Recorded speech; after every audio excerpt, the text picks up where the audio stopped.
This video will explore what may have happened to the pearls of Anne Boleyn. No one really knows what Anne Boleyn actually looked like.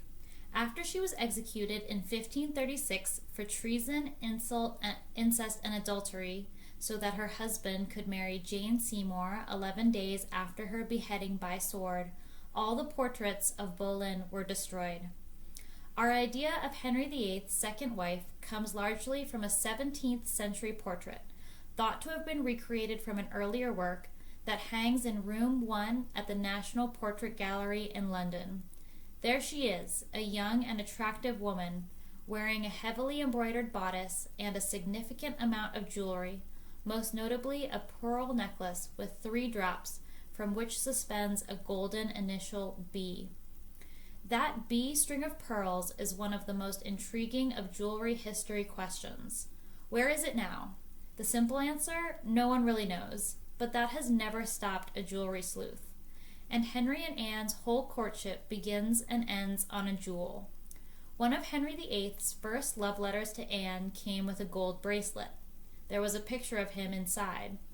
During their marriage, he lavished her with jewelry, several diamond and gold bracelets, rings, and pendants with their entwined initials, and anything he could wrestle away from his first wife, Catherine of Aragon, including, supposedly, a stash of rubies. Their love also ended on a jewel. Anne discovered Henry's affair with Jane Seymour, supposedly when she spotted a locket around Jane's neck at court. Inside was a picture of the king himself. Jane seemed to take pleasure in torturing Anne by opening and closing the locket any time they were in the room together. But because of the portrait, and because of that gleaming golden initial, it is Anne Boleyn's necklace's fate that has most intrigued historians and Boleyn biographers. Theories range from the necklace being totally lost, to the pearls being turned into earrings for Elizabeth I, and then adorning the British Imperial State Crown. It is believed and hoped that some of Boleyn's jewelry was stashed away by loyalists and held for her daughter, Elizabeth I. An A necklace and an early portrait of the Virgin Queen seems to support this claim. The majority of Anne's treasures, however, are believed to have been melted down or sold off, as was custom. In 1532, Henry reset much of the royal jewelry for Anne, and so it's likely when she fell from favor he did the same for his next queen.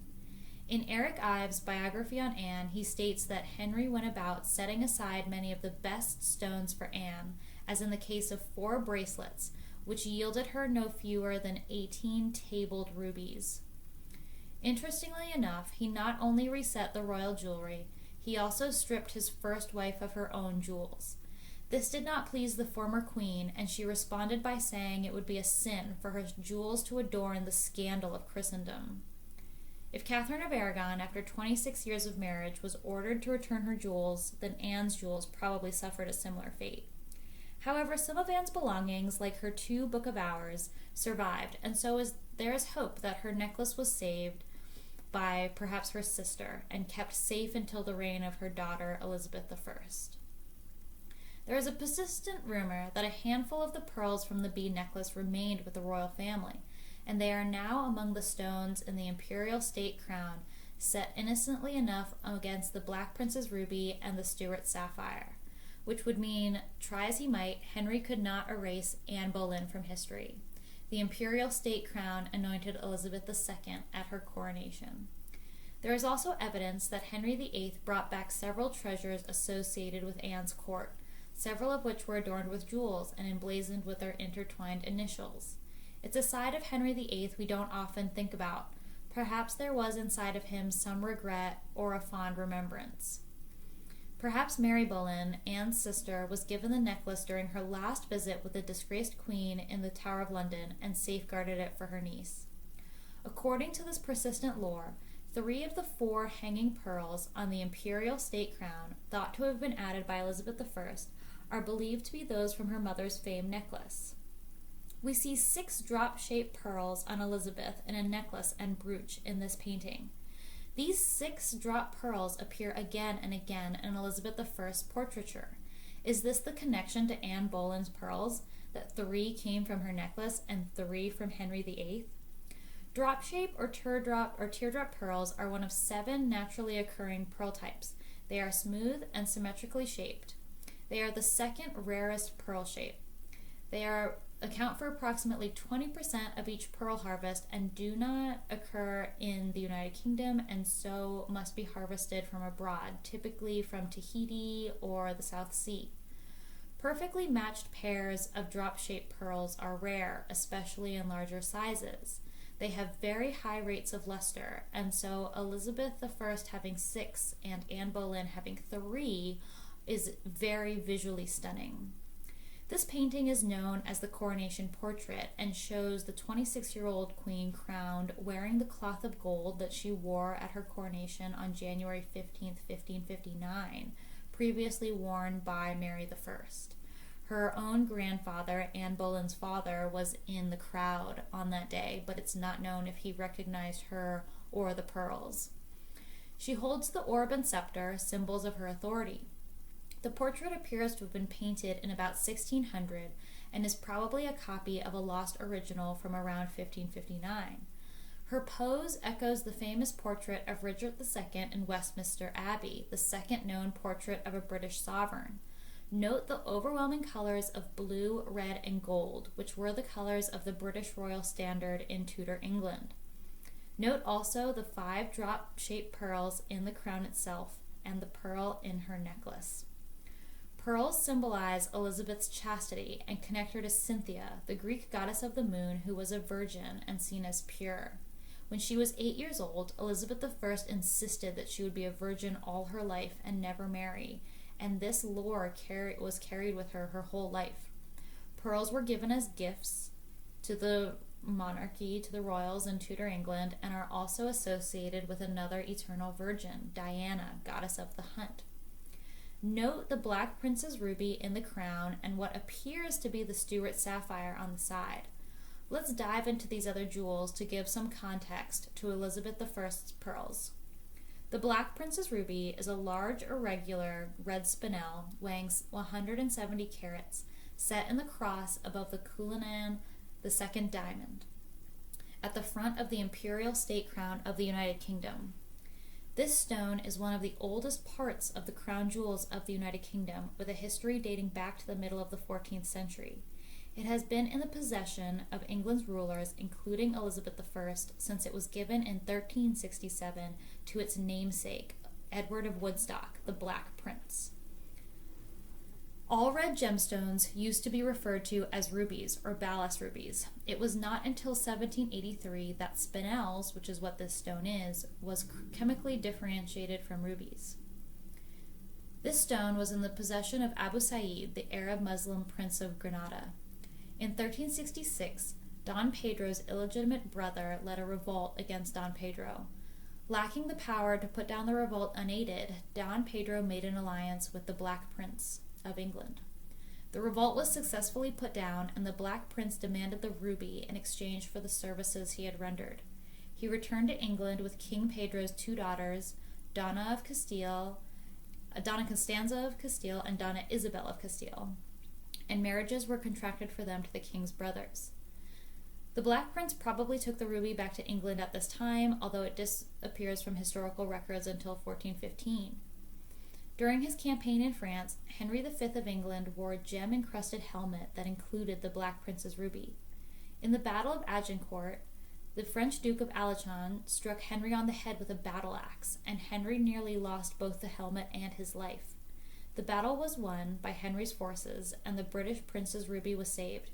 Richard III is then supposed to have worn the gemstone in his helmet at the Battle of Bosworth in 1485, in which he was killed. His body was recently discovered under a British car park.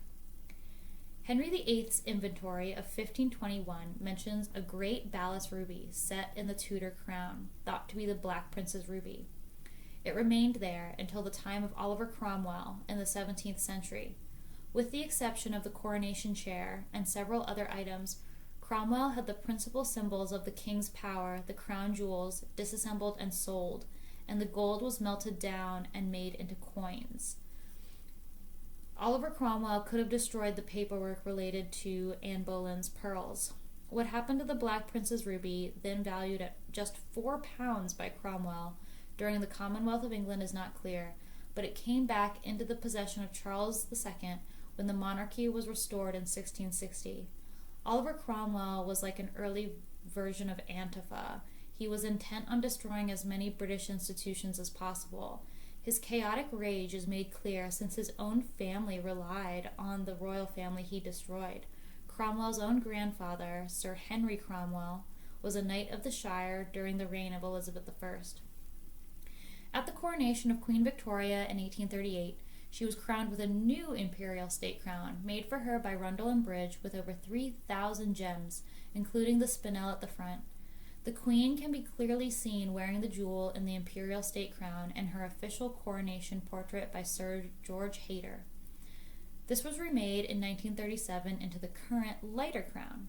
A plaquette on the reverse of the gemstone commemorates the crown's history. Now we will turn to the Stuart Sapphire, which may have been in the possession of Elizabeth I, but we're not certain. The Stuart Sapphire is a blue sapphire that forms part of the British crown jewels. It is 104 carats and is believed to have originated from Asia, in Afghanistan, Sri Lanka, Myanmar, or Kashmir.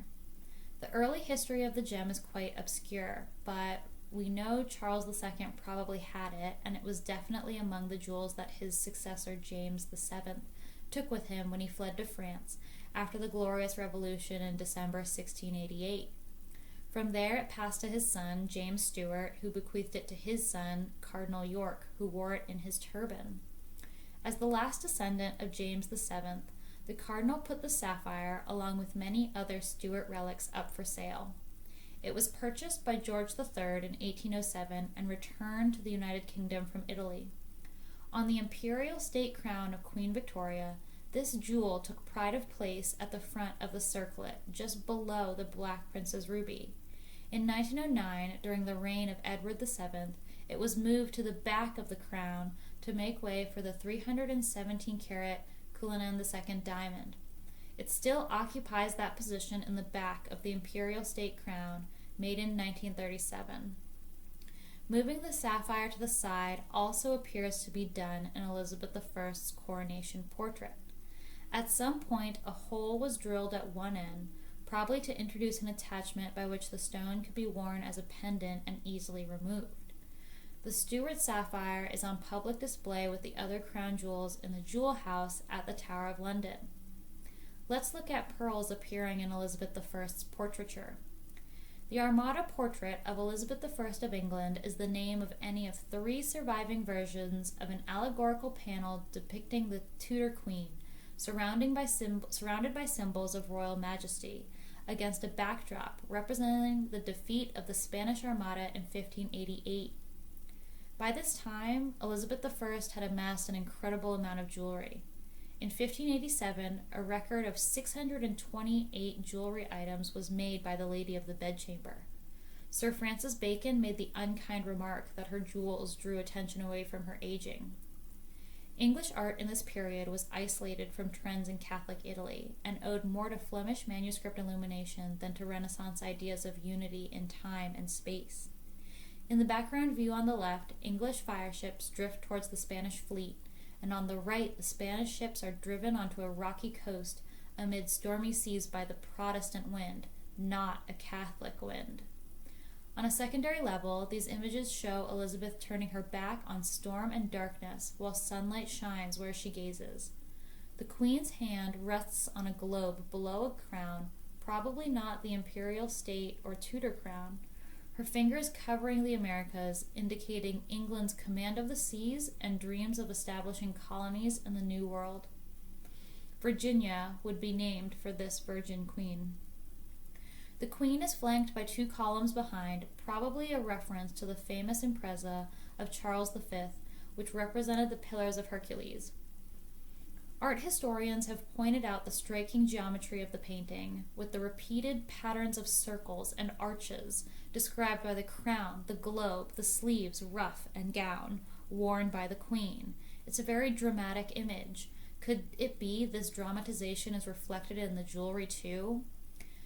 There's also a contrast between the figure of the Virgin Queen wearing a large pearl symbolizing chastity suspended from her bodice, and the mermaid carved on the chair of state, which they claim either represents female wiles luring sailors to their doom, or the mermaid symbolizes the executed Queen Mary. Elizabeth is facing away from this partially nude mermaid, possibly indicating that conspiracies and Mary's execution have been put behind her. The crown also symbolizes the English monarchy. The chains of pearls in this portrait may represent the pearls which Elizabeth bought from the collection of Mary, Queen of Scots, in 1568.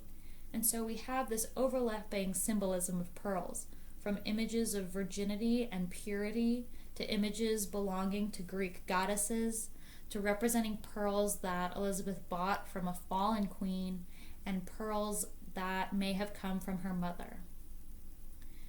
There are 3 versions of this painting, and this version in the National Portrait Gallery of London has been cut down at both sides, leaving just a portrait of the Queen. Perhaps if we knew what was on either side of Elizabeth I, we would have more understanding about her outfit and the symbolism in this painting. A 1601 portrait of Elizabeth I of England is the rainbow portrait, so called because the Queen grasps a rainbow, a traditional Christian symbol of peace that has since been stolen by the LGBTQ movement, in her right hand. The Queen's dress is embroidered with wildflowers and studded with pearls, a symbol of the Virgin Mary. Elizabeth I banned rosaries, and so the establishment of pearl strands instead was quite a statement. The inner orange lining of her cloak has many embroidered eyes and ears, which remind the viewer that the Queen is always alert to the best interests of her people. Her left arm carries a small snake, a traditional symbol of wisdom, and it holds a small heart-shaped ruby pendant, maybe a mini Black Prince's ruby, in its mouth. The inscription above the rainbow in the Queen's hand reads "Non sine sola iris," or "No rainbow without the sun." By association, then, the Queen's wise rule is as important as the sun to the prosperity of her kingdom.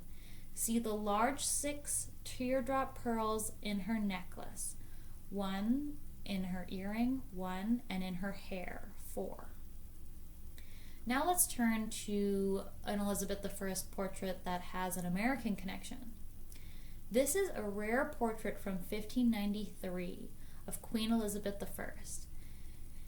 It hung without notice for over 50 years in the Elizabethan Gardens Gatehouse on Roanoke Island in the Outer Banks of North Carolina. Many walked past this portrait without giving it a second thought. Professor Larry Tice from East Carolina University rediscovered the portrait in 2008. After a very detailed analysis by historians, curators, and restorers, it was discovered that the portrait and frame materials were from the Elizabethan era. It was also discovered that the wood from the frame originated from materials set aside solely for royal portraits of this time period. The painting dates to 1593 and was possibly produced by Marcus Garretts the Younger, who was a well-known painter during the Tudor period. The portrait is unique because it is painted in a rather unflattering way. Unlike paintings one has seen of Elizabeth I in her youthful exuberance, the painting shows an aged and wrinkled queen. These more realistic paintings were of greater interest to me because they were more likely to show the actual amount of pearls the queen had versus a dramatized amount, which may have been the case for the Armada portrait. Perhaps the imagery of this portrait is why it was overlooked for so long. So why North Carolina, you may be thinking? The simple answer would be Raleigh is the capital of North Carolina. From 1584 to 1587, Sir Walter Raleigh put forth the funds for the exploration to Roanoke Island, which is present-day Outer Banks. In March 1584, Queen Elizabeth I gave Raleigh the approval to discover, search, find out, and view such remote heathen and barbarous lands, countries, and territories, to have, hold, occupy, and enjoy. Although Raleigh did not partake on the journey himself, with Her Majesty's approval he funded and sanctioned these journeys. Some historians say Raleigh caught the Queen's fancy and favor in many ways. Others disagree. British loyalists in the American South would have treasured this painting.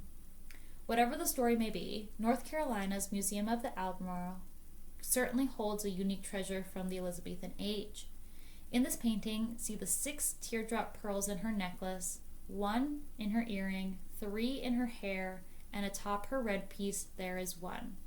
Also, spot the potential Stuart Sapphire on her left side. The next painting, which shows the 6 teardrop pearls, is the allegorical painting of Elizabeth I, with old Father Time at her right. Death looks over her left shoulder and implies that she is close to her death. This also implies that the creator of this portrait painted this far before she actually died in 1603, but displayed it in 1610, so he wouldn't be punished for the connotations he had about painting a monarch's death. There are 2 cherubs above her head that have removed her crown, implying that she is a woman and not a queen, and also signifying she will no longer be queen, giving reference to her death once again. The emphasis against worldly goods is present in this English school painting. See the 6 teardrop pearls in her headpiece. Elizabeth I made connections to her mother through her jewelry.